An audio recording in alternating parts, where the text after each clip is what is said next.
Yo, what it do, YouTube? It's your favorite white boy, Mike Easy. Back with the real. You already know the deal, gang. Hey, and for this video right here, we're going to be going over a few different things. Got a lot of stuff to talk about. A lot of stuff that's been popping off, within the hip-hop community, NBA, presidential election coming up this year, man. We just got a lot of stuff popping off that we really got to put some words on top of. In case you've been hiding up on the rock, we got to catch you up with everything that's been going on, man. You know, this channel right here is a one-on-one. We talk about everything up under the sun, and we gets it in. We keep it real over here. But so make sure y'all hit that like, subscribe, and notification bell. That way y'all stay locked in with the gang, and we get it all in, baby. And you don't miss out any of these good streams, these good videos, man. We giving it to you straight like that, man. Straight off the bone. This right here, you can just straight off the bone. We giving it to you like that, baby. So give y'all a second to go ahead and do that, man. And we're gonna start with NBA first. We're gonna start with the NBA first, since that's one of the things that's popping off so good right now. The NBA playoffs is popping off and whatnot. So NBA playoffs, man. Okay,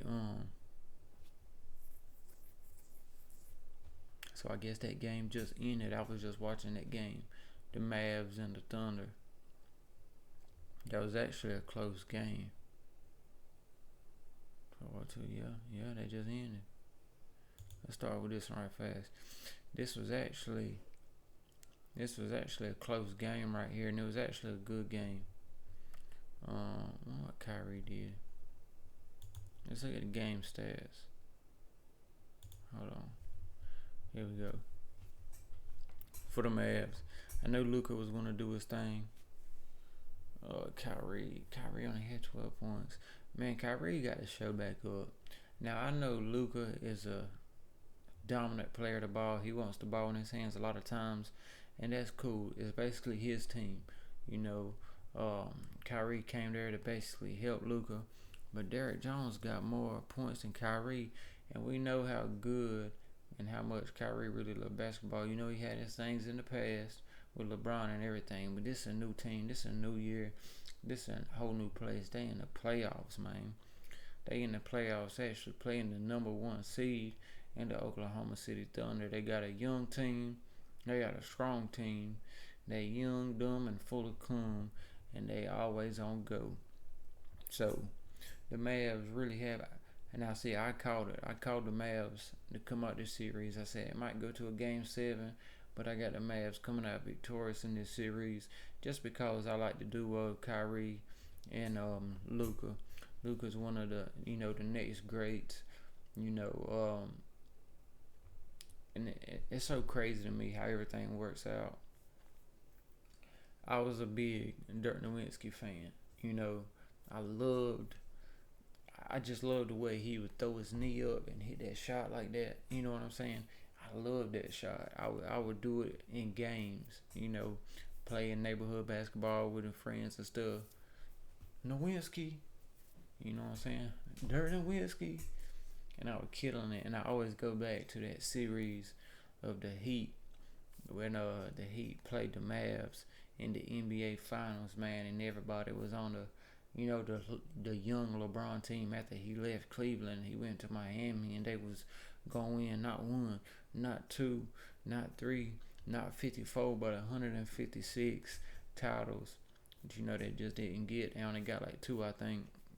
But so I was around for that. I was a lot younger back then, but so I was around for that. And Dirk Nowitzki, he was a foreigner. He was a foreigner, that came to the played U.S. basketball, and it's so crazy that now the Mavericks' new star is also a white foreigner like Dirk, and it's in Luka, and they both good as hell. Now they both two totally different players, two totally different styles. I feel like Luka's got more of a handle on the ball than Dirk did. Dirk was tall and lanky. Luka's kind of like more, stocky built, and he can He's gonna try to run over you. He's gonna hit you with the, the good sauce and the good play and everything like that. So they're two totally different players, man, but they both great in their own aspects, and I think they got a real good team. So as we look at the box score right now, Luka had 31 on 41 minutes. Kyrie had 12 on 39 minutes. Um, Kyrie hit both of his threes. Luka was 5 at 11. Derrick Jones Jr. was 3 out of 5. That's pretty good. He had 19 points. So, they moved the ball around very well. 11, 12, 31, 9, 19, 10. You can win a basketball game with scores like that, um, especially if you defend well. If you defend well and you keep the opponent turning over the ball, you keep the opponent missing shots, you making the opponent take, kind of hard contested shots. You can win a basketball game like that.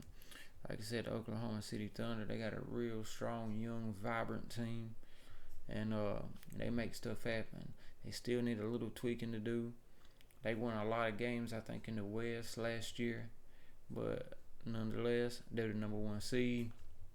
As you can see, 57 and 25. The Mavs was 50 and 32.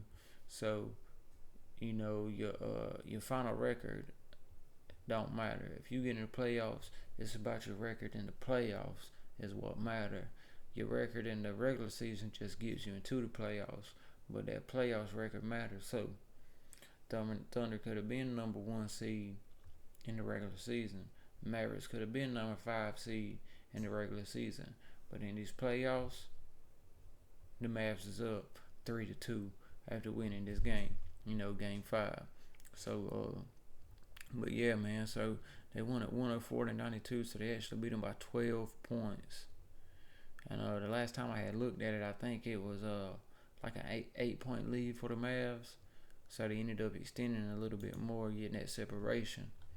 But okay, so here we got right here. Bunch of young guns. They actually had, some people in some decent numbers. 0 for 3 for the 3-point, that ain't gonna get you nowhere. 2 from 8 from the 3-point, that ain't gonna get you nowhere. 1 for 5 from the 3-point, that really ain't gonna get you nowhere. 2 for 4, 50%. 2 for 8, that ain't gonna get you nowhere. 1 for 5, 1 for 3, 1 for 3. So it looked like the 3-point ball was off tonight. If you shooting, now I ain't no NBA analyst. I ain't saying I know everything about NBA, everything about basketball, everything about football. I just give my take on what I think they should do better. And y'all take it how you want it.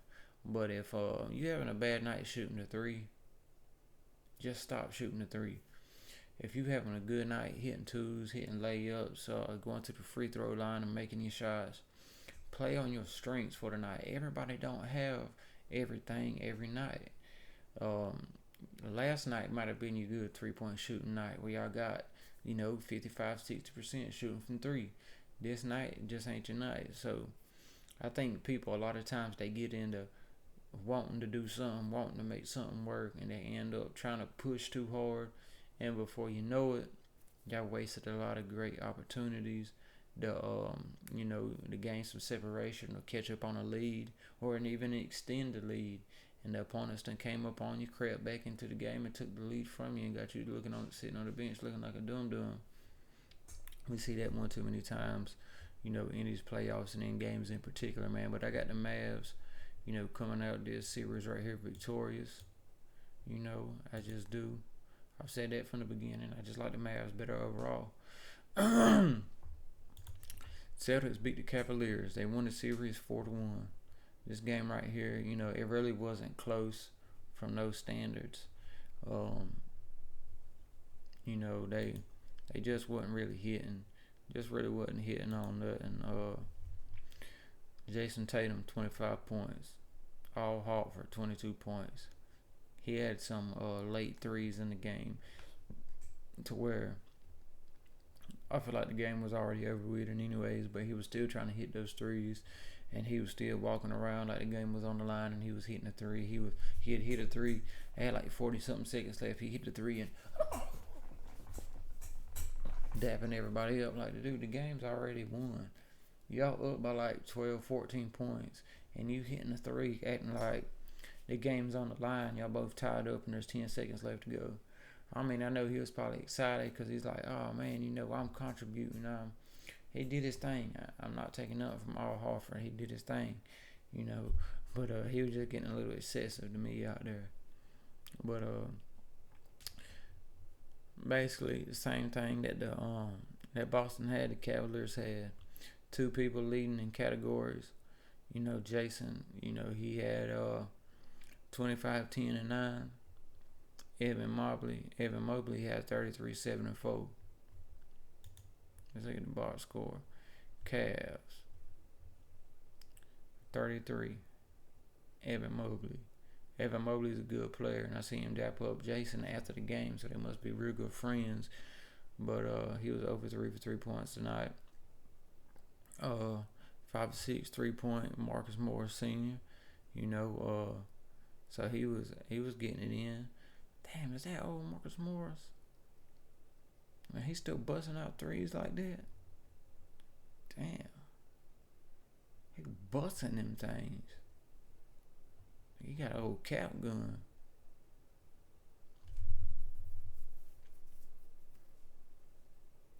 But so yeah, man, the Cavaliers, they got some problems. They got a little team, man. I just think they just need to add a few missing pieces to their team. There's a few spots that just need a little tweaking. You know what I mean? So that way they can get more consistent numbers, every night. Then because as you can see, their record 48 and 34. Celtics had 64 and 18. Now there was no way I thought the Cavaliers would beat the Celtics. That was just not in my mind. No way did I even think it was possible for it to happen. I said the Cavaliers, me personally, this is what I said. I said there's two things going to happen. I said I can actually see the Cavaliers getting swept in the series just because I know how good the Celtics can be whenever they're shooting on all cylinders. They can be one of the best teams in the league. So it wasn't out of my mind. It wasn't too far-fetched that the Cavaliers could get swept in the series right here. Now, it didn't happen. They actually won a game, but I was like, it could happen. You know what I mean? So let's go over here to the Celtics. See right here, this is how you win. This is how you win basketball games right here. Okay. Jason Tatum, 25 points. And remember what I say, guys. The Cavaliers really don't count because they were not really in the upper echelon teams to be like playing hardball against and that nature. But when you get to playing some of these great teams, like when you play against the Celtics, you need to have 3 or 4 players and over 20 points in a game. Unless the game is won, 85 to 90. You got to get over 100, 105 points. You need 110 points to win the game. What they scored tonight, 113. You need at least 110 points to beat the Celtics because their 3-point range, they have some awesome 3-point shooters. And you know how them 3-pointers is. They can either let the game get away from you. They can either put you behind in the game or they can put you way ahead in the game. And they have a lot of 3-point shooters. They take a lot of 3-point shots over there in Boston. Looks like most people was hitting their free throws. 3 points was they really didn't hit on too many. 6, 7, 8, 9, 10, 11, 15, 18, 19. They hit 19 threes. So 19 threes. It's not terrible. It's not good. If they would have hit 25 or 26 out of those threes, or area, would have been looking a little bit better. But field goals was about half and half. So they still have some stuff to work on themselves. But they won by a hefty amount. They won, as you can see right there, they won by about 14 points. So they had a pretty good lead. Every time I looked up, it was double-digit lead. So the Cavaliers were never really into this game, but they kept their heart in the game, and that was the most point. They never gave up. They was always trying to get their points. didn't work out like that for them, but they never gave up, man. So the Celtics won that in 5 games. So the Celtics will be going on. The Celtics will be going on to face the next round.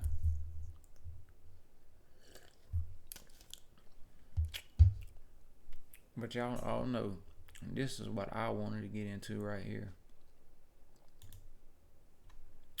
The Nuggets and the Timberwolves. Now, I didn't get to talk about this game last night when it happened. Their next game, Game 6, is tomorrow. So we'll definitely be coming back after that game ends and, speaking about it. But I don't think nobody really seen this coming. Okay, to start off, they're at Denver. Denver's the reigning champs. They're number 2 seed. Timberwolves number 3. Both got good records, only 1 loss and 1 win separating them. They get into the playoffs. Boom. Timberwolves take a real early 2-0 lead. Skeptical people were thinking, oh man, can the defending champs get swept by the Timberwolves? Because, as you know before, the same guy that made the Nuggets, drafted the people, set that team up, went over there to Minnesota and did the same thing, made a powerhouse, made a team, basically a diabolical team, Nugget killer. He said, I know if I want to stay in the NBA, I have to make a team that can beat the Nuggets. I made the Nuggets, I'm the only one that can destroy them, basically like a mad scientist. So he goes to the Timberwolves and build this team that nobody really believed in, but now they believe in him. So they took a strong 2-0 lead in Denver. They won both of the Timberwolves beat the Nuggets both at their first 2 home games. So then they go over there to Minnesota. The Nuggets steal those 2 games. So it's tied 2-2. You feel me? Timberwolves 1-2, Nuggets 1-2. Both on their opposite home courts. And then the Nuggets back home at Denver last night. They took that would be game 5. They took game 5 to actually extend the lead. So now the Nuggets are actually leading for the first time in this series, 3-2. Anthony Edwards, Ant-Man, the Timberwolves main star player. Young dude, I think he's like 22 years old. He's going to be a freaking star in this league. He's already a star, but he's going to be like a Kobe Bryant. He's going to have that type stat numbers. He's an amazing player. He can do it all. He's got the energy like a freaking cheetah. He never gives up. He's always putting his tenfold down, and he's just great. Now, he didn't have a good game last night. I think he only had like 16, 17 points. He had 18 points last night. Now, that's his lowest for the series. Usually, he's up high 20s, mid 30s, even 44, I think, in the first game. So, he's got the potential to have a blowout game where he can blow you off the map. And so let's go over here to the box score. Now we're gonna go with over here with Timberwolves first since it's starting on them. Like I said, if you playing the Timberwolves, you playing the Nuggets, you playing a powerhouse team like that, you need at least 3-4 players that's gonna score 20 points or more. And if not, you need one of your star players to score a shitload of points. And you have to have his teammates backing him up close range, close to 20, in order to beat some of these teams, man. Because these teams ain't no slack off. They got to the playoffs for a reason, and you're not gonna knock them out for no reason. They're not gonna knock themselves out, especially these good teams, excluding the Cavaliers. So as you can see from the Timberwolves, they had what they have. Ant-Man 18, Rudy Gobert 18, Karl Anthony Towns 23. Cat, he had the most points. You feel me? He had the most points last night. They all really sucked from 3. The best they had was 50%. That ain't gonna work, especially when playing against the Nuggets. Field goals, that's like about half. Now Rudy Gobert did hit all of his field goals. He was 7 for 7. They can win like that. He had 18 points off of that and 11 rebounds. So Rudy Gobert was actually doing his thing. If Rudy can give you 18, Karl Anthony Towns can give you 23, Ant-Man can give you 28 to 35, you got a good chance of winning the damn basketball game.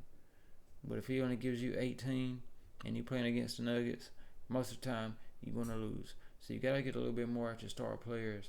because that's what it's going to take in these type of games right here. You're going to take everybody working together, everybody making those plays, everybody, assisting, blocking, contesting shots, making shots, taking great shots, and just moving on the ball, move the ball around like the Nuggets do, and that's how you win them. So I'm looking. I'll give y'all my prediction after this right here. So let's go over here to the Nuggets. So Michael Porter Jr. He was 2 of 7 on a 3-point shot. Now this is unlike Michael Porter Jr. because most of the time he's very good at shooting his 3-point shots. So there's a couple times he don't even miss. So that's kind of crazy stat right there. His field goal 210. He didn't have a good night last night. His night was off. And when one of your players' nights is off and you plan on winning the basketball game, somebody else has got to pick up that slack. Aaron Gordon, he had another pretty good, damn solid night, man. He had 18 points with 10 rebounds. That will work. Free throws, 4-4. He missed a 3-point, but the game before, he had hit a couple 3-pointers. So Aaron Gordon's a good player. If he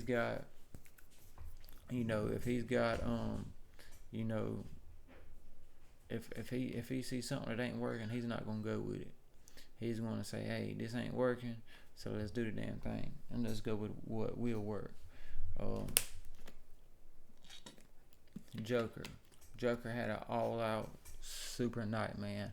40 points, 15, 22 field goal. I mean, that is crazy. You know what I mean? 2 out of 3-point shots. He was just balling to freak out last night, man. Then you had 16 and 16. You had, this is just stats, 10, 16, 16, 40, 18, 6. You can win a basketball game with that. That's just great basketball right there. That's a great team. That's a solid team. And you can go very far whenever your team is playing like that, man.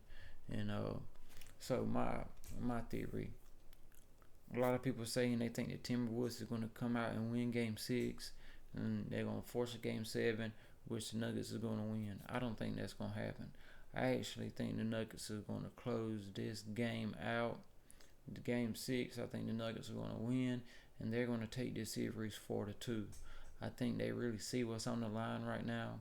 I think they see that, hey, if they force a Game 7, there's a possibility that young team could get some spunk behind them. They can get some rowdiness behind them, and they can come out here and win a Game 7. So I don't even think they wanted that to happen, give them a chance to do that. I think they're going to try to take them out in this Game 6 right here. I know I would. If I was their coach, I would say, hey, look, we're not letting up off the gas. We got to have another dominant night like the other night, man. We got to keep them from shooting very good. We got to keep Ant-Man down. If we keep Ant-Man down and we force everybody else to show up, we keep Ant-Man up under 20 points, we got a great chance of winning this basketball game. They need a little bit more out of Michael Porter Jr. If he would have just made, 4 out of 7 3-point shots. So I don't even wish he would have took 7 3-point shots. Maybe if he would have just took 4, made 3 or 4, his field goals, hit 6, 7 out of 10, that right there would have been a lot better. He could have had 16, 17 points out of that playmaking right there instead of 6, But everybody's got to show up, man. And what makes the Nuggets such a good of a team, one person can be off and another person can catch on fire. They have such good players in their depth chart. A lot of people talk about their bench. A lot of people say the Nuggets ain't deep. But as you can see, other people step up and other people will score when other people are down. When you need this person to step up, a lot of the times they step up to the plate and knock it out of the park. So I hope the Nuggets get this, man. I hope they do. Okay. On to Soulja Boy. So Soulja Boy has been beefing. Soulja Boy has been beefing with Metro Boomin over these last few days and with 21 Savage because damn, that tweet went viral.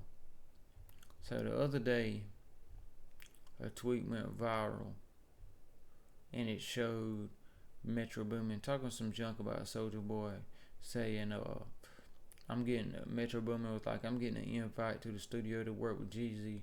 Meanwhile, you trying to send Soulja Boy some beats, trying to like play Soulja Boy, making him seem like a chump, making him seem like he ain't relevant, he worthless, and he in the lower echelon of rappers. So it pissed Soulja Boy off. Soulja Boy went on a rant, saying he was gonna beat Metro up. You know, 21 Savage got involved and was like, man, you basically ain't gonna touch him. You gotta see me. What's up with this?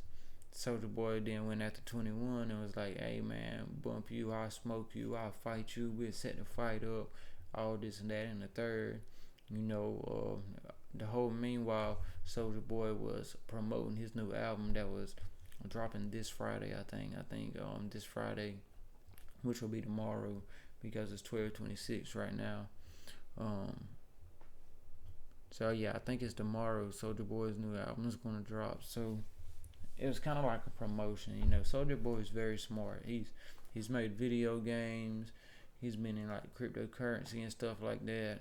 So Soulja Boy is not, you know, he's not a slow leap. He's had multiple hit songs, so he knows how to work the algorithm. He knows how to work people's nerves. He knows how to work the system.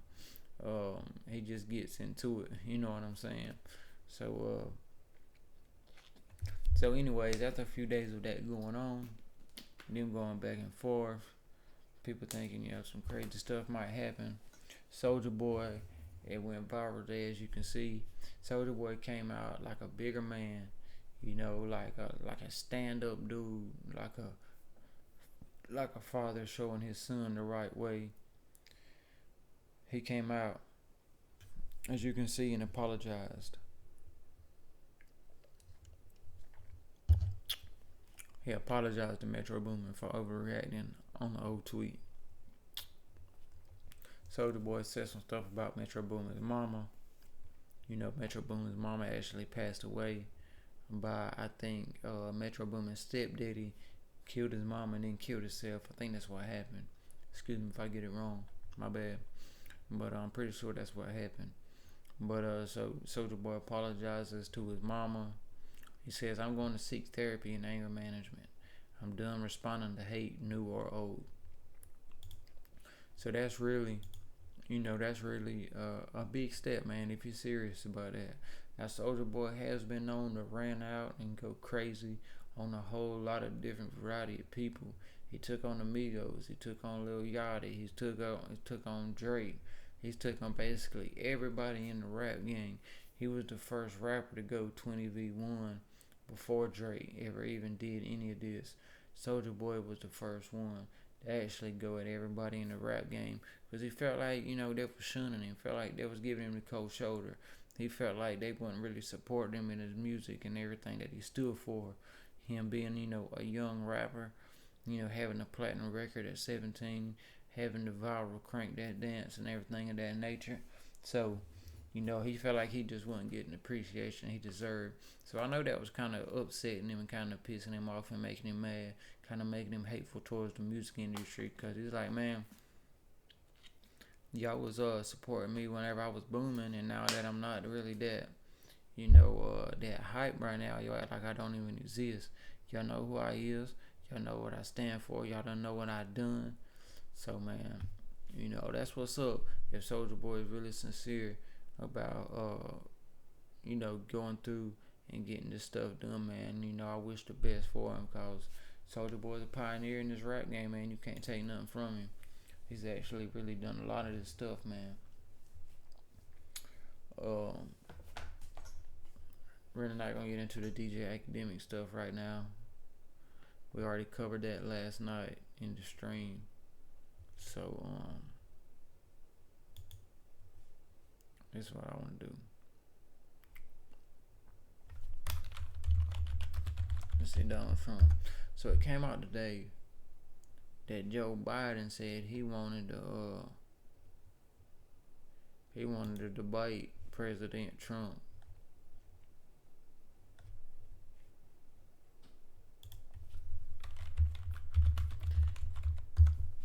Joe Biden said after Trump's trying to get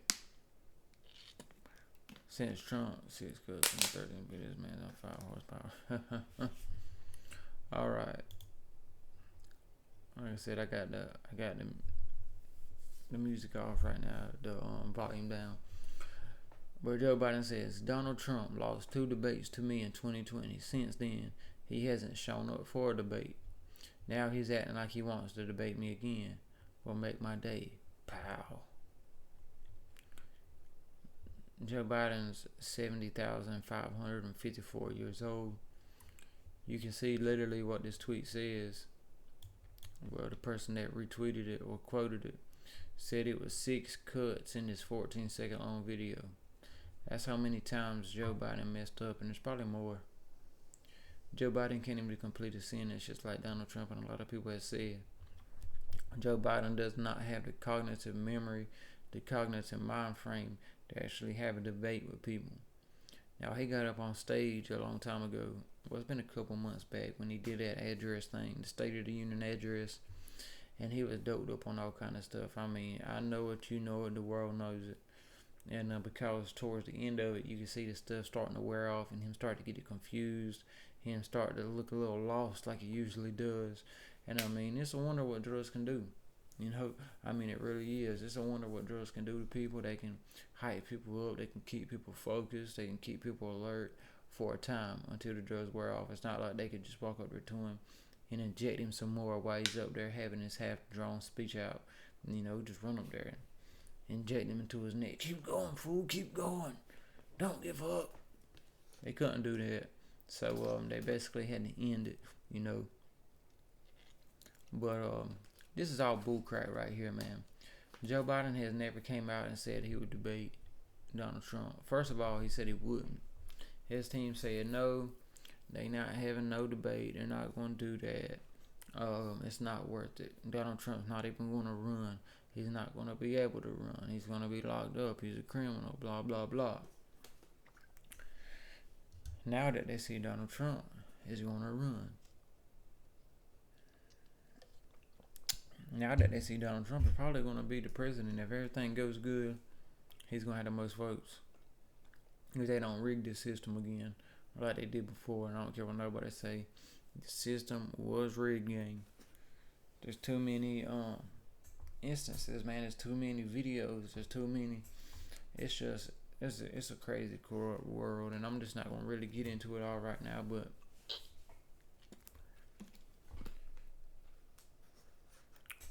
Joe Biden cannot debate Donald Trump, man. He just can't do it.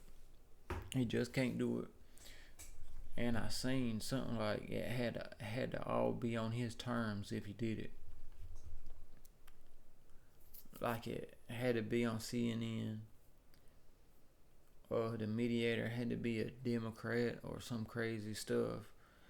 Donald Trump's mic had to be muted while Joe Biden talked. It was like these crazy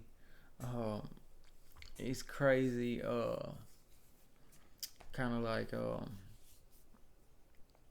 it was these statements, like these crazy bar holders that had to be in place in order for this debate to even work.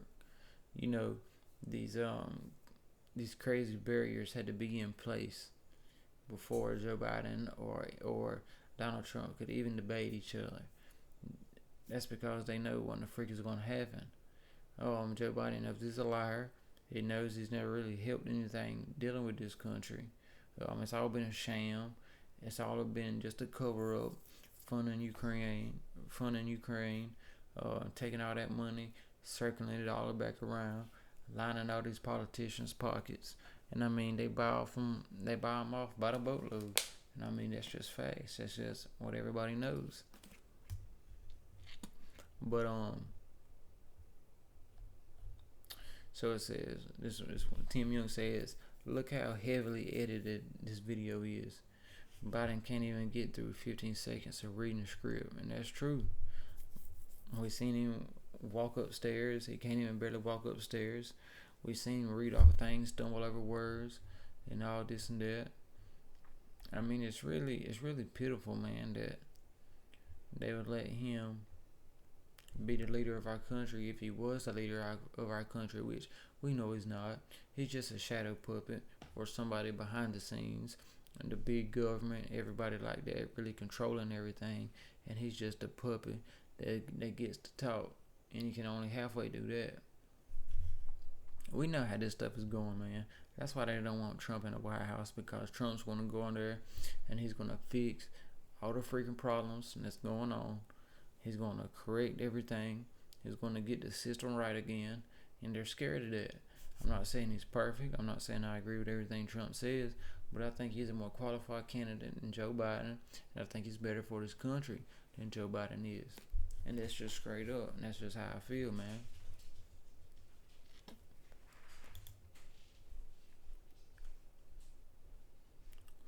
But anyways, we're gonna get back into it. Make sure y'all like and subscribe and hit the notification bell, man, for more videos. Uh, gonna be a lot of stuff coming up right here in the real near future. We got a lot more videos we're gonna be doing right here soon, man. So y'all make sure y'all lock in, like and subscribe, and hit the notification bell. If this debate do happen right here, I see Donald Trump destroying him.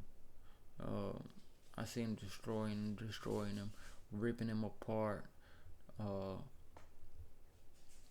Man, it'll probably only last 30 minutes, because this drug's gonna wear off so fast. He ain't even gonna know where he's at. All he's gonna know is ice cream. Where's my ice cream? I have to go to bed now. I'm Joe Biden, and I endorse this message. Good night. That's basically what he's gonna say. So we'll see, man. We'll see. But like I said, make sure y'all like and subscribe, man. Hit the notification bell. Stay logged in with your boy. I'm about to hit the sheets. It's getting late. But make sure y'all support the channel, man. Word up. Let's get it.